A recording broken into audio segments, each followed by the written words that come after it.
കുഴപ്പമൊന്നുമില്ല മിസ്റ്റർ വേണു. ഒരു കാര്യം ഞാൻ പറയാം. ഇനി വൈശാഖൻ ജീവിതത്തിൽ ഒരിക്കലും കുടിക്കരുത്, കുടിക്കാൻ ഇടവരരുത്. ഡോക്ടർ അതിനിപ്പോ യെസ്, ഐ മീൻ ഇറ്റ്. കഴിഞ്ഞ 5 വർഷമായി അയാൾ കുടിച്ച് സ്വയം നശിക്കുകയായിരുന്നു. പക്ഷേ അയാൾ ഒരു ആൾക്കാരുടെ അടുത്തല്ല. ഡയഗ്നോസിസിൽ നിന്നും എനിക്ക് അങ്ങനെയാണ് മനസ്സിലാക്കാൻ കഴിഞ്ഞത്. Is he married? അതിനൊന്ന് ശ്രമിച്ചുകൂടെ? ഒരുപക്ഷെ ഒരു പുതിയ ജീവിതം അയാളെ ആകെ മാറ്റിന്നിരിക്കും. ഞാൻ ശ്രമിച്ചു നോക്കാം. Please try.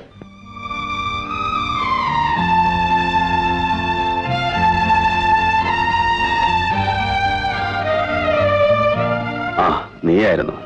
ഞാൻ വിചാരിച്ചു. എന്താ നീ ആരെയാ വിചാരിച്ചത്? ഒന്നുമില്ല. മായയാണ്. നിനക്ക് അവളോട് വരുന്നത് ഇഷ്ടമല്ലല്ലോ. ആ, ഡോക്ടർ പറഞ്ഞു 2 ദിവസം കൂടി കഴിഞ്ഞാൽ പോകാമെന്ന്. ആ, പിന്നെ ഒരു കാര്യം, ഇനി മരുന്നിനായിട്ട് പോലും നീ മദ്യത്തെ പറ്റി ചിന്തിച്ചു പോകരുത്. ആ, ഞാനൊന്ന് കോളേജ് വരെ പോയിട്ട് വരാം. ലീവ് എക്സ്റ്റെൻഡ് ചെയ്യണം.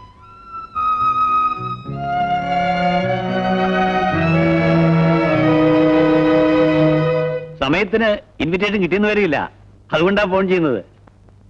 അതെ, എല്ലാം പെട്ടെന്നാ തീരുമാനിച്ചതേ. നേരത്തെ എത്തിയേക്കണം. ആ, അപ്പൊ പറഞ്ഞ പോലെ വെക്കട്ടെ. Thank you. എടാ ഹരി, ഇനിയിപ്പോ ഇൻവിറ്റേഷൻ പോസ്റ്റിൽ അയച്ചിട്ട് കാര്യമൊന്നുമില്ല. പോസ്റ്റിൽ എനക്കറിയാവല്ലോ. നേരിട്ട് എത്തിക്കാന്നിടത്തൊക്കെ നീ എത്തിക്കുക. ഫോണിൽ കൂടെ വിളിച്ച് പറയാവുന്നതോടെ ഞാൻ പറഞ്ഞോളാം. ഹലോ, മായയോ? അവളിവിടെ ഇല്ല. മനസ്സിലായി മനസ്സിലായി.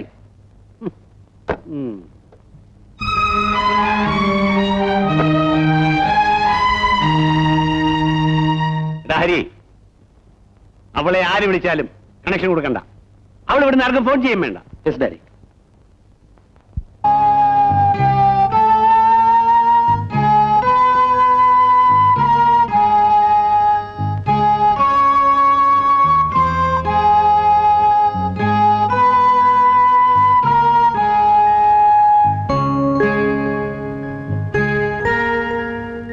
മോഹനും മായയുമായിട്ടുള്ള വിവാഹം നേരത്തെ ഉറപ്പിച്ചിരുന്നതല്ലേ?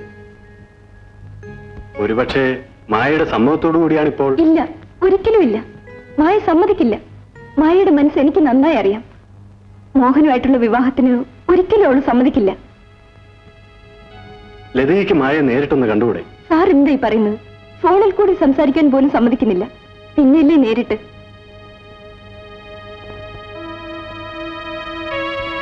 സാർ എങ്ങനെയെങ്കിലും അവളെ രക്ഷിക്കണം.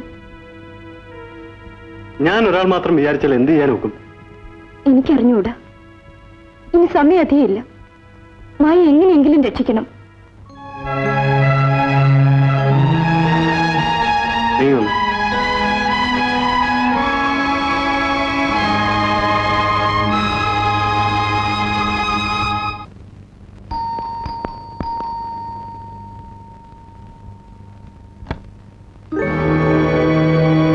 മായയുടെ വീടല്ലേ ഇത്? ഞാൻ മായയുടെ ലെക്ചറാ. കല്യാണത്തിന് ഞാനിവിടെ ഉണ്ടാവില്ല, അതുകൊണ്ട് നേരത്തെ കാണാമെന്ന് കരുതി വന്നതാ. മായ ഇവിടെ ഇല്ലേ?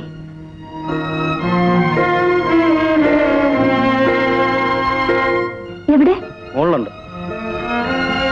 താങ്ക്സ്.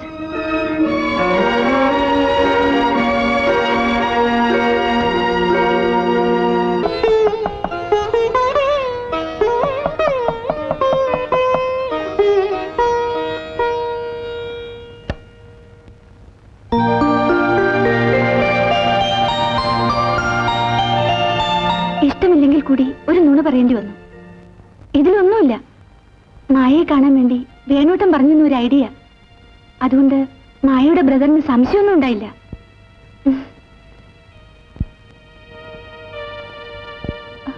സിംഹമയം തന്നെ.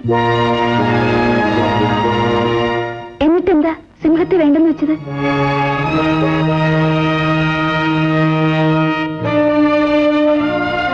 എനിക്ക് അല്പം സംസാരിക്കാനുണ്ട്. ഞാൻ ഈ വാതിലും നടച്ചോട്ടെ. ലതിക പറഞ്ഞപ്പോഴാ പ്രശ്നത്തിന് ഗൗരവത്തെപ്പറ്റി അറിഞ്ഞത്. മായ എന്തുകൊണ്ട്? എനിക്ക് എന്ത് ചെയ്യാൻ കഴിയും? ഞാൻ ഈ വീട്ടിലൊരു തടവുകാരിയാണ്. ഈ വീട്ടിലല്ലാത്ത ഒരാളെ കണ്ടിട്ട് 3-4 ദിവസം കഴിഞ്ഞു.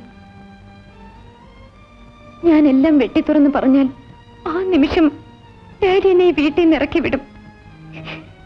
അതിനും ഞാൻ തയ്യാറാണ്. പക്ഷേ വൈശാഖൻ സാറിൽ നിന്നും അനുകൂലമായ ഒരു വാക്കെങ്കിലും.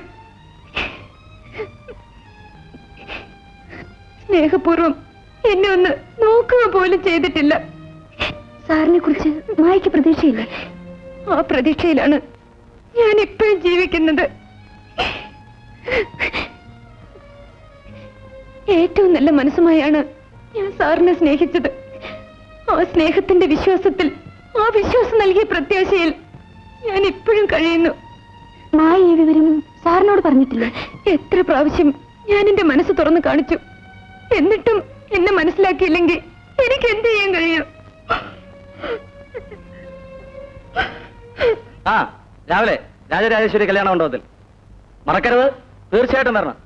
ഒന്നുമില്ല. ഓക്കെ.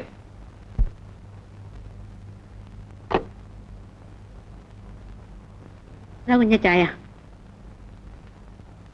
പറവമ്മേ, ആ സ്ത്രീ പോയോ? പോകുന്നത് ഞാൻ കണ്ടില്ല. ഇവരെവിടെയോ വെച്ച് കണ്ടിട്ടുണ്ടല്ലോ. എവിടെ വെച്ചാ? എത്ര സമയമായി? ഇനിയും പോയില്ലേ?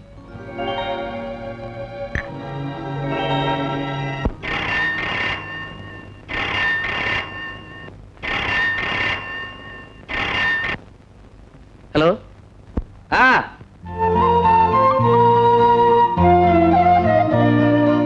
ഒന്ന് ചിരിച്ചു കുട്ടി, കാണട്ടെ. ഞാൻ ശുഭാപ്തി വിശ്വാസിയാണ്. മായയുടെ നല്ല മനസ്സിനെ വേദനിപ്പിക്കാൻ ഈശ്വരൻ അനുവദിക്കില്ല. ഞാൻ വരട്ടെ. ഞാൻ പോകുന്നു. കല്യാണത്തിന് ഞാൻ ഉണ്ടാവില്ല. എന്റെ അഡ്വാൻസ് ബ്ലെസ്സിങ്സ്.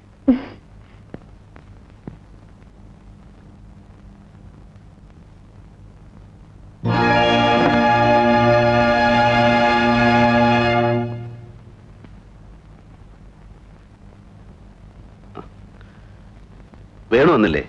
കോളേജിൽ പോയിട്ട് വന്നില്ല. ഇപ്പൊ വരും. നാളെ മായയുടെ വിവാഹമാണ്.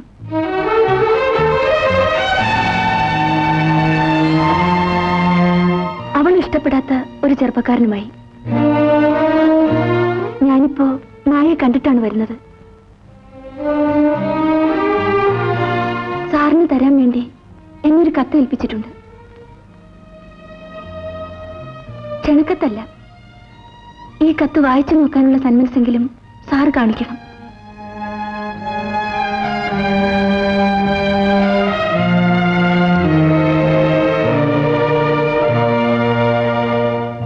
നാളെ എന്റെ വിവാഹമാണ്. രാവിലെ 10:30 മുഹൂർത്തം. ആ വിവാഹം എനിക്കിഷ്ടമല്ല. സാറ് വിചാരിച്ച എന്നെ രക്ഷിക്കാൻ കഴിയും.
എന്താ റെഡി ആയില്ലേ? ആ. ഒന്ന് വേഗം വേണം കേട്ടോ. അവസാന നിമിഷം വരെ കാത്തിരിക്കണം. പ്രത്യാശ കൈവെടിയരുത്.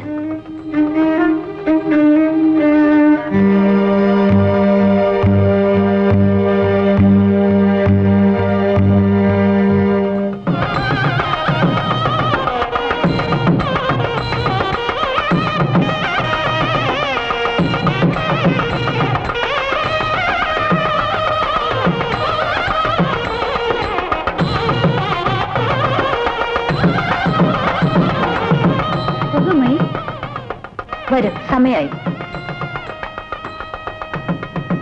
ഒരു മിനിറ്റ്, എനിക്കൊന്ന് പ്രാർത്ഥിക്കണം. നിങ്ങൾ നടന്നോളൂ.